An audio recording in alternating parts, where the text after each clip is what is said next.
potential of this amp.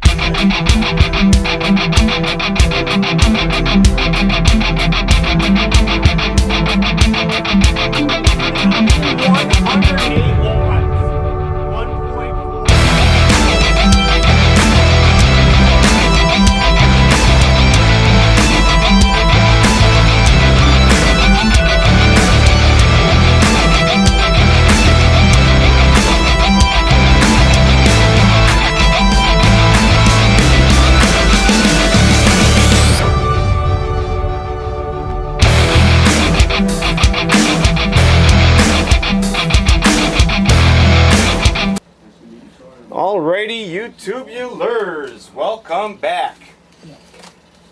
I just shot this whole video and I made one before that I published and I didn't even look at it, and the whole half of the video was blurry. And I don't know if it's something with my camera or what, but I just shot this whole video. I was almost done with it and I went and looked at the camera because I was going down to give you guys a close-up look and it was blurry, so I said, well, I'm gonna go and do the whole video again. Alright, so everything's already been opened, unboxed.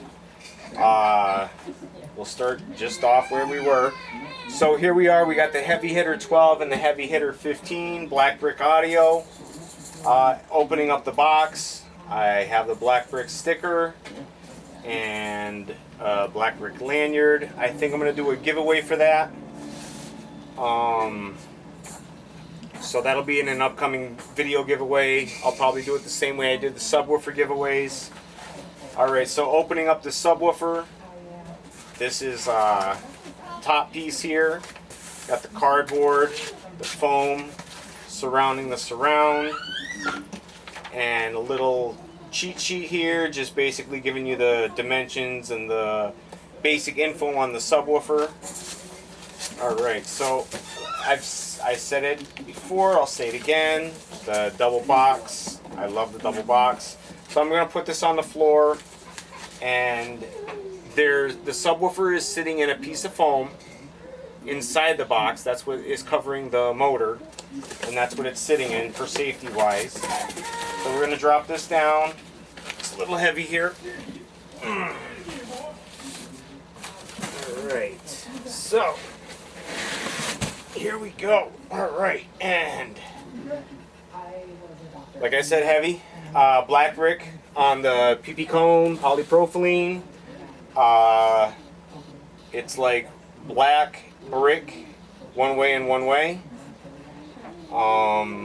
First thing you notice is that huge dust cap, the double stitched surround, the tall boy surround here, high profile, what do they call it? High roll foam surround. I've said it a million times, I love the foam surround over the rubber surround. I don't like rubber surrounds much. Paper cone foam surround, that's where you get your best sound. Let's see here. Just looking at the basket, black aluminum basket. And guessing wise, I'm just guessing that it's a triple stack motor. Heavy triple stack motor. These terminals, push terminals, look to be between 4 to 6 gauge. I'm going to guess they're probably 5 or 6 gauge. I'm going to grab some wire real quick and we'll just check it out. So basic specs, 12-inch subwoofer, dual 2 ohm, 1250 RMS, 2500 watts max. I think we'll probably reach both of those numbers. I didn't test it real tight, so tight is right. We like our girls tight. Non-pressed paper cone, black aluminum basket, we just discussed that. PP dust cap, polypropylene dust cap, I just said that. High roll foam surround, 3-inch dual voice coil, 4-layer copper voice coil, okay. 3 76-ounce motors, I just said it looked like a triple stack. Tinsel weave leads on Nomex Spider with red sewn lead wire and push binding terminal. Let's see. Frequency 28.7.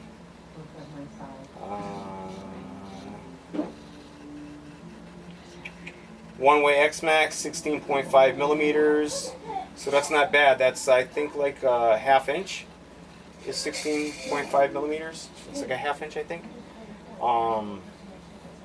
Let's bring the subwoofer down here. I gotta be careful. So on the bottom here, we have our small pole vent, and I've said it a million times, I love the small pole vents on subwoofers. It gives it like a better sounding, higher SPL. The vents on the voice coil here, and while I'm looking down here, double lead wires for the tinsels, and all sewn down and in. So while we're checking it out here, let's get down and check it out. Alright. I don't know how much you could see there, but let's see. There we go. See how I meant by the double leads? Double tinsel leads, all sewn in beautifully. Plenty of room for X-Max. Here comes my grandson. We're about to go for a walk in a few minutes. And like I said, that huge vents, plenty of room for the voice coil to breathe. Beautiful voice coil down there. Nice job with all the glue and everything. It's nice and neat. Everything's beautiful down there. I'm excited to get this going. You can see all the screws right here from where they tooled it together. Beautiful, beautiful subwoofer. Can't wait to get it sounding and going. And another thing that I really like about this, the low platform here, I don't like the ones with big platforms. They don't tend to have the same SPL. They don't tend to have the same sound. And these with the smaller platform, they usually have a better sound. I just prefer them over maybe even the same, similar, but taller subwoofer with a higher platform. I might even compare this subwoofer to the VXF from Scar. It's very similar, just a little bit smaller, more compact, which, like I said, I prefer. Alright, so we're going to get this hooked up to some power, and we'll be back. We're going to get this thing moving. I'm probably going to do a little bit of break-in period. I'll share that with you guys as well. And we'll be back, guys. So stay tuned, YouTubers. You guys take care of yourselves and each other. We'll be right back. Stay tuned. Don't go anywhere. Alright, guys. So I got here side by side. This is the WLLDSE HCY12. And this is the Black Brick Audio Heavy Hitter 12. Let me get my camera here. I don't know if this will help at all. Alright, there we go. Ah, there we are. Alright, let me see if I can move this back a little bit more. There we go. Okay. So I'm going to put this in a box in a minute. I just put a free air short out. Didn't really even push it that much. I just kind of wanted to see what it would do with a little bit of power, and it sounded really clean. It sounded really nice for going free air. It didn't sound like it was hitting anything, or it just sounded really good. I haven't heard I don't even know if I've ever heard a sub sound that clean free air. So what I wanted to look at here was the magnets on. Now, first of all, I don't know if you can see here, but the subs are exactly the same height. The Black Brick is probably like an eighth of an inch. The gasket is an eighth inch taller. The sub is obviously, let me see if I can move the camera up a little bit. The sub is a little bit taller. The Black Brick's a little bit taller. This one's a little bit wider. So Other differences here, the cone on the black brick is huge. The HCY is a lot smaller, where the paper part of the cone here on the HCY is more. This one is wider out.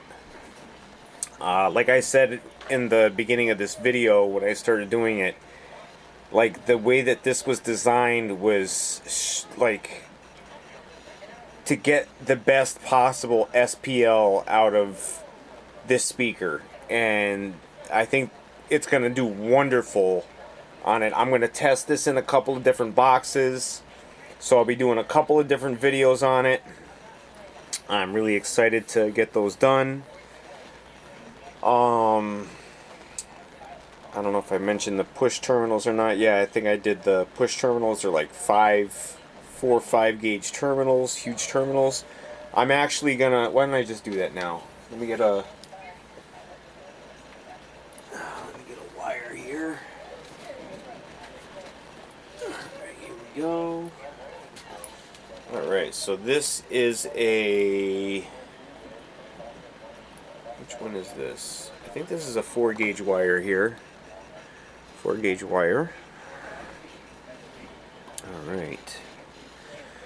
Let's see. I don't know if I can take it off with this thing or not. Do it while I'm got you guys on camera.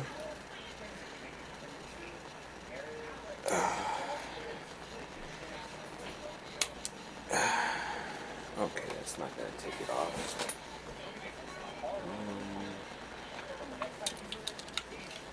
Let's see here. I'm going to cut it with a razor.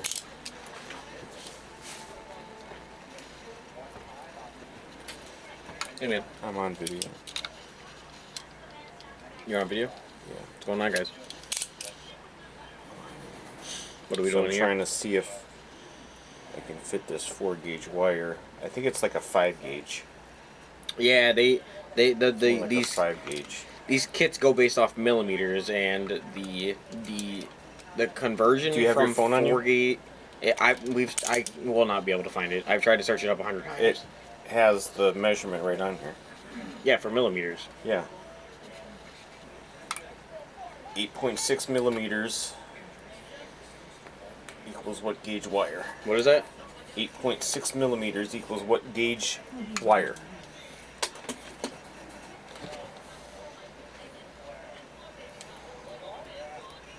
Okay, so I got the wires off here. It actually says 6. 6? So it says 4 gauge is supposed to be 5.2 or 5.18. That was my guess. So that's not even 5 gauge wire. That's 6 gauge wire. But that's what these terminals look like. 6 gauge. That was my guess. Let's see here. Not even. So What's- if this is 6 gauge But- wire, Here, try this one. that one will probably slip right in. Yeah, because that one, these look huge. Let me see. It looks about the same. Yeah. It's about the same. Here, go in this one because I get a better grip on this one. I mean, I guess. Well, I mean, it went in. It went in, but not all You the way with could all probably finagle it in. the wire. I Yeah, guess. probably. But either way, what, they're like 6, 7 gauge terminals. But 8 gauge doesn't look like You could this. definitely fit 8 gauge wires. Maybe they are 8 gauge, but 8 straight gauge in there. terminals look just look bigger. That's definitely like an 8 gauge. so maybe Definitely it's an 8 it gauge. fits 8 gauge wire, but you guys got to remember the outer coating makes it look thick. But 8 gauge wire should go through these terminals, like just the wire. So you're gonna have thick wire plus the coating.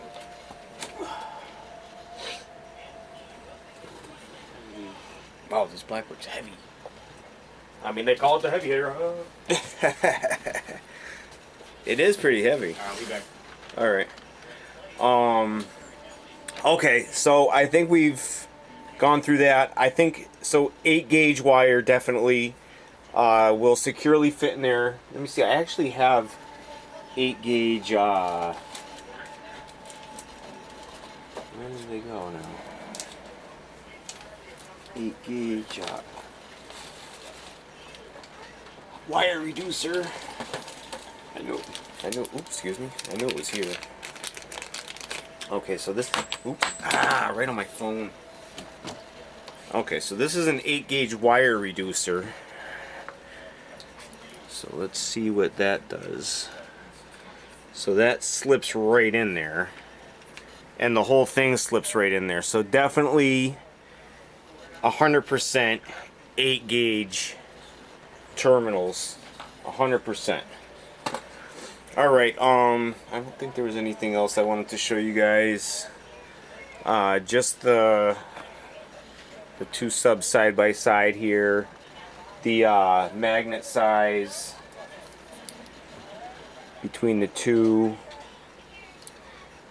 And as soon as I saw it and I pulled this speaker out, I was like, wow, that it almost weighs like what the HCY weighs. It looks very similar to the HCY in a lot of ways.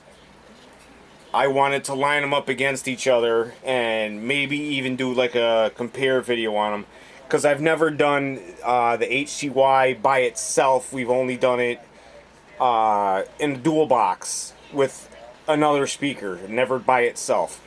Alright guys, so we'll be right back. Stay tuned, don't go anywhere. Alright guys, so first bump in the road here. I figured the sub was just gonna sit inside the box. Honestly, when I first looked at it, I said this one has a larger cutout. It's not gonna fit in a conventional prefab cutout box, because most of the prefab boxes are 11.1 inch, 11.2 inches, and that's a big one, 11.2 inches. I'm trying to find my ruler here, see how much room we have. So we got about 3/8 of an inch. 3/8 of an inch. 3/8 of an inch. So 3/8 of an inch all the way around. It's not fitting in. And honestly, like I said, when I first looked at it, I could tell that it was just bigger. And yeah, that's a good thing, because I already have a box that's cut out and ready for a larger subwoofer. So that's fine by me. I actually have my other black brick, the Hostile, in it at the moment. So I'm gonna go grab that out of my car and I'll be right back. Alright, thanks guys. Stay tuned, don't go anywhere.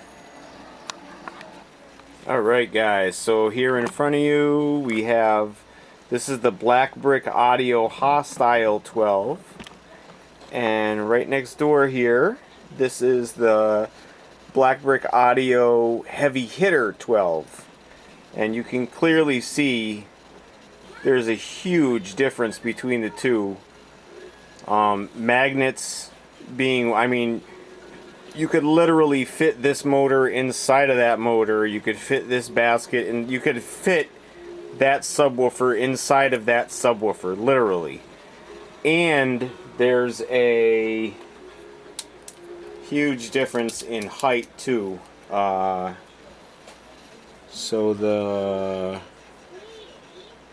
Hostile comes in at about 7¼ inches from bottom plate to top of the surround. 7¼ I said. And the Heavy Hitter is just about 9¼ so 2 inches difference between the two. Alright, so I should be able to sit this down in here. You know what, I'm just gonna leave it on recording. I'm gonna measure this cutout that I did. I've never actually measured it myself. You can clearly see that I've cut it out. Alright, let me move that there. I'm gonna measure this cutout. I've never measured this myself. Let's see here. So that's 11 5/16. 11 5/16. So definitely better than 11.1. So let me see if I can show you the difference here. It's actually a whole, what's that, a 1/4 inch difference? I think that's a 1/4 inch difference. Let me see if I can, where's my other measuring tape? I don't see it. Alright, so I'll show you on this then. Alright, so most subwoofer boxes go to about right here where my finger, my thumb is there. So about right there. Okay, so I'll leave my thumb right there. That's where most subwoofer boxes go. This subwoofer box is right there. So that's an entire 1/4 inch bigger that I cut it out from when I got it. And I initially cut this box out for the XFL. And to still fit the XFL, I'm going to have to put a rim or another baffle on top of here to make it bigger. I'll probably put another 3/4 inch baffle on top and do it that way. So let's get this going inside here. Alright, we'll start off with our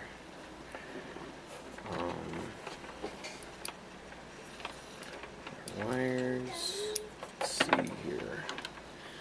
Okay, the top is positive. Alright, so this one.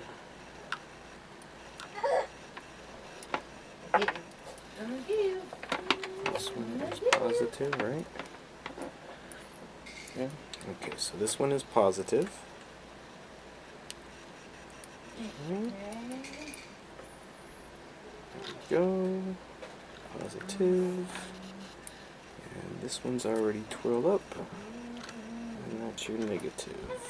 Right. Let's go around the back side. Get this one in the negative. Oh, it's actually, I used the the square and the round wires, so it's the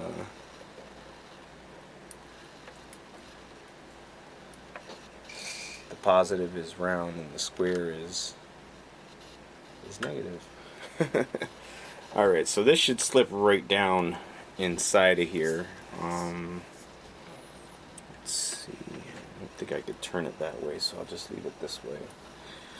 Alright, so this should slip right down inside of here. And wow, even this one is a little big. This one's a little big. It's not fitting in the bigger cutout that I made for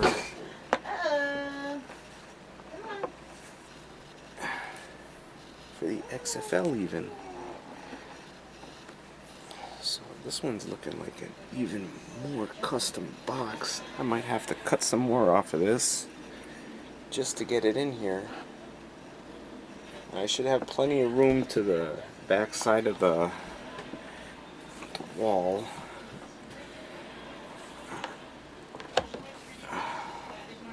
Okay.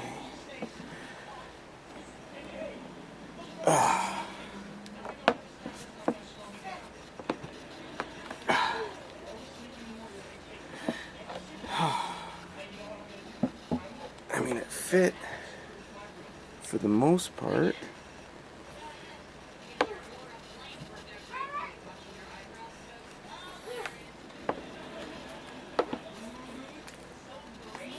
Yeah, this is not going to go in. I'm going to have to cut some more off of here. Alright, well, I guess we'll be back again. Alright, don't go anywhere. Stay tuned. I still got like I probably have to shave like a sliver, literally a sliver off of this. I don't know if you guys watched me cut the box for the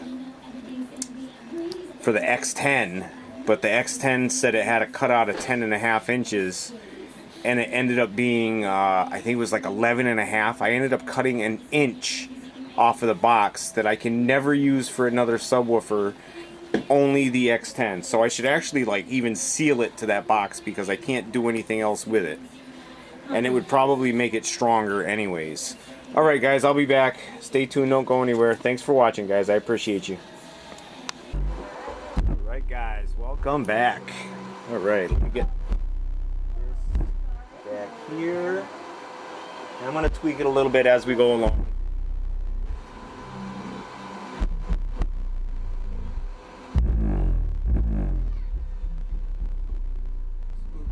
Power here. I think I'm going to do a little bit of braking on this too.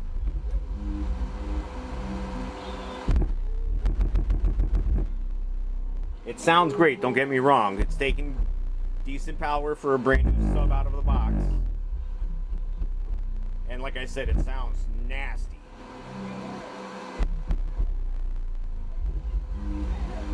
I'm gonna give this a little bit more power here.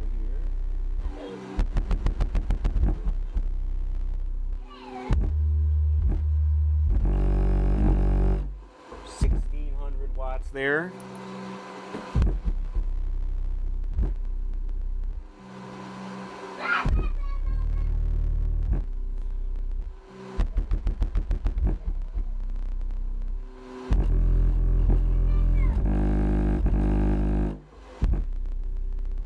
We're gonna do a temperature check too. Check the temperature in a minute here. See how we're doing.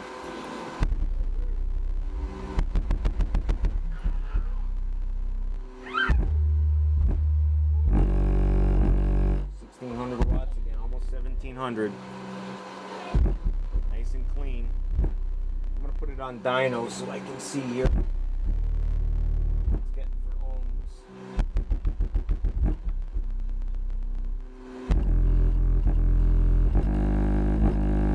Oh, wait. There we go.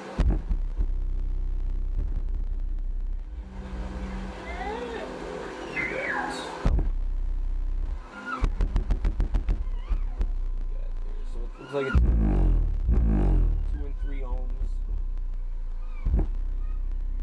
I don't know if you guys can see that excursion, but the excursion looks nasty. This thing moves. And I think this is going to be one of them subs I have to break in a little bit. The Hostile was kind of like this too. Same deal. The Hostile took a minute to start sounding really good. Alright, let's back it up a little bit. Actually, I'm going to pause this. I'm going to do a temperature reading. Oh my God.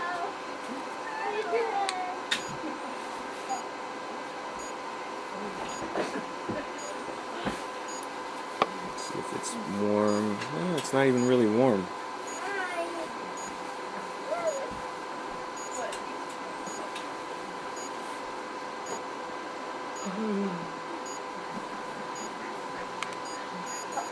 Oh, ow.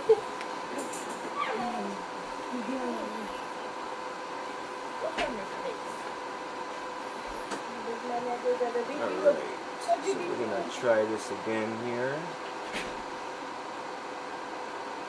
Alright, let's see what we got here. Had a little break for a minute too, so. Set the dyno.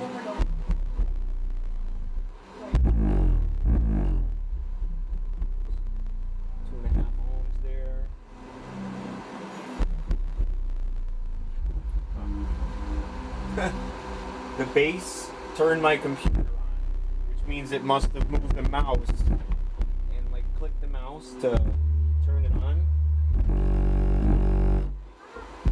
1400 watts, nice and clean, 2.9 ohms. Alright, so it's getting to be about that part where it gets to the strongest part of the song. What we got here.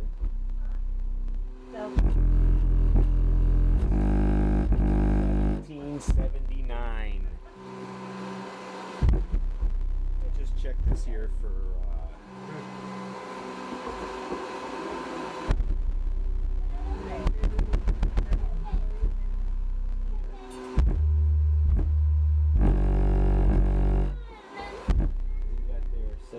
79 still. Check this here.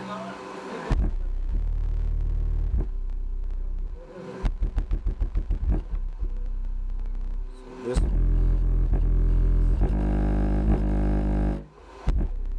1250 RMS. So we definitely got that RMS number. Alright, so we're going to try to bump these a little bit. I'm going to keep you guys live. 1779. Set that real quick. I want to see if we can get this.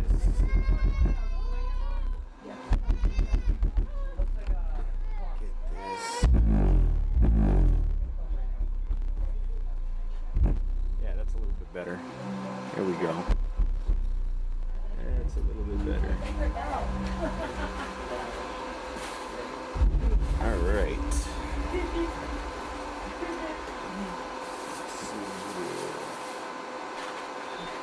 All right, I'll just be right back because I don't want to.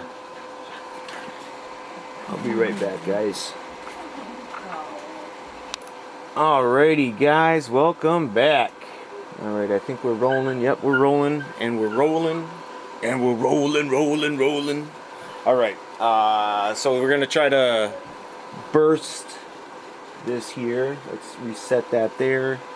Actually, I'm going to go back around. We're going to do a live run and then we'll do a dyno run. Because I'm just curious what we're going to hit for... if it's going to be consistent or if it's going to be those. And then we're going to also, I'll temperature check it too.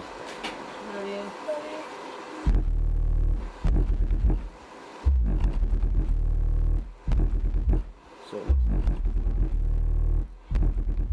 and the sub's running real hard too.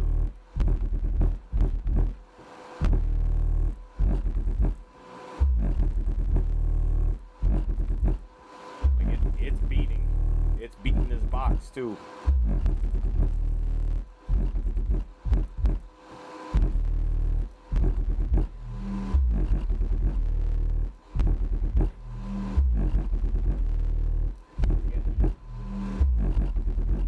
Numbers up there.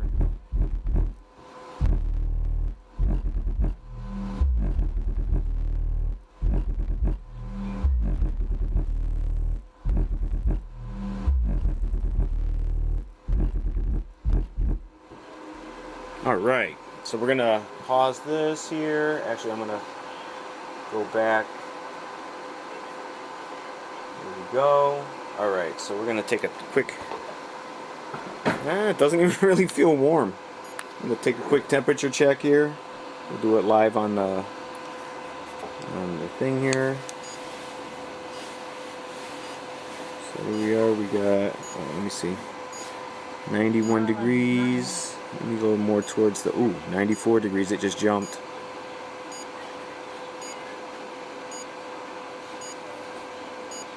Let's see if it goes any more, more towards the center is a little bit warmer. But still, 94 degrees, that's like nothing. That's like just getting warmed up.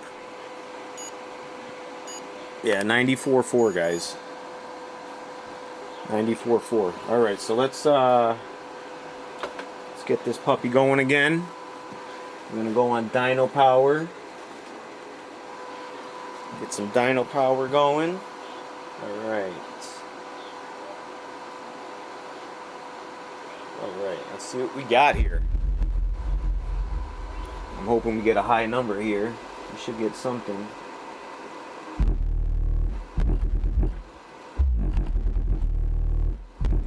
Run so far.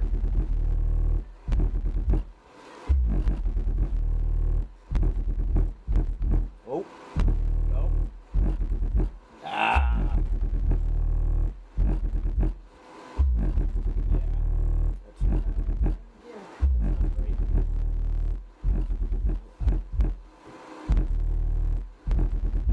It's gotta be because the sub moves too fast and it like gets a misreading or something.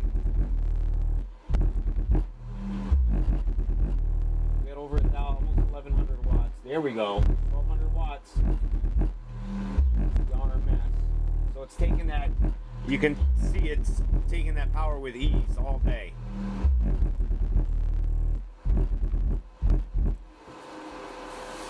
Alright, what do we got there? 1185. Alright, just so we put that on pause. I'll take another temperature reading here just for he's and ha-has.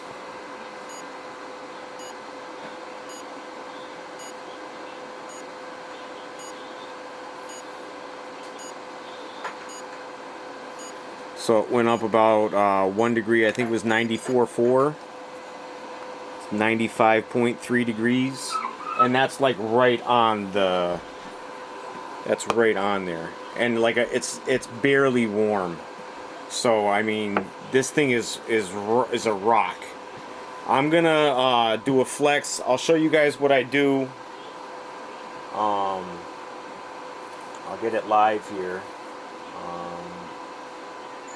Search history. 40 hertz.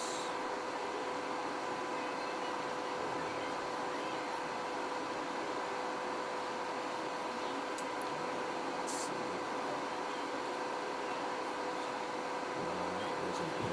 There we go.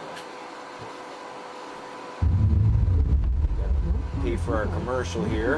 Alright, so as always, guys, when you're doing a break-in on a sub, start low, see where your sub's sitting at, see what it does. Alright, we're gonna go back around here just so you guys can see what this is doing. You can see what it's doing for power too. Real-time power. So you don't need a lot to start your break-in. Start your break-in, let it. The basic idea is to get the sub moving through the motions of the 20 to 40 hertz. And you want it to go down to the 20 hertz because you want the subwoofer flexing as much as possible. That's the whole point in the break-in. And while the subwoofer's moving, especially at 20 hertz, at 40 hertz it's not really moving that much. And that's when your subwoofer starts to heat up a lot, especially if you just keep it going at 40 hertz, 45, 50 hertz. When it goes down to 20 hertz, your subwoofer is really moving up and down a lot, so it's putting a lot of air on the voice coil, which is keeping it cooler. It's helping it keep cooler. Alright, let's see what we got here. I mean, this is a pretty good break-in here. It sounds phenomenal. You can see it goes really high in the ohms there. The impedance gets really high. Yeah, almost 12 ohms. And it's really flexing. Look at that.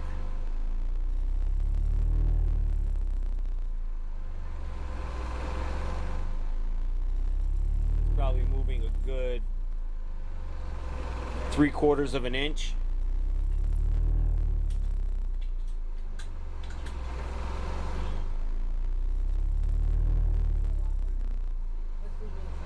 So this is what I do for my break-in on my subs. I let them run like this for a few hours, on and off. I give them a break. And you know when it's flexing like this, and you know it's fine. Nothing's gonna happen to the speaker. It's not gonna heat up or anything. How we doing down there on the dyno?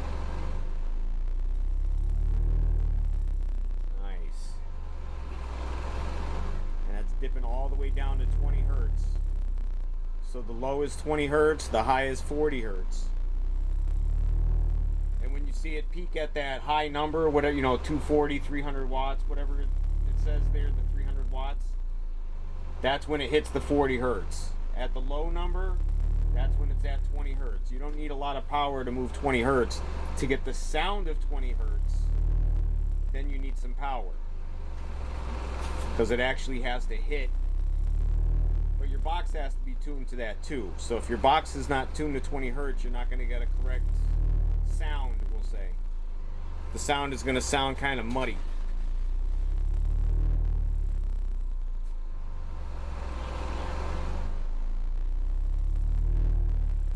guys, so I don't know if you've heard in my past couple of videos, I've been asking for suggestions for my next giveaway, my third free giveaway.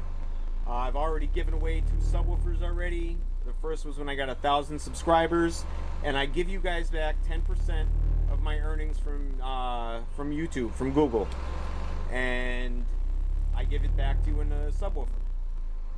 So that's what the free giveaway is all about. So I'm taking suggestions now for the next free giveaway. So if you guys have suggestions, drop your comments down below. No suggestion is a bad suggestion. Every suggestion is a good suggestion. I appreciate you all commenting. Alright, so we're going to clip this off here. Alright guys, we're going to clip off the dyno video. Flip off the dyno video. There it goes. Alright. So I'm going to let this run for a little bit. I'm probably going to launch the video and I'll come back with a short of this. Alright. So you guys know what to do. As always, take care of yourselves and each other. And peace.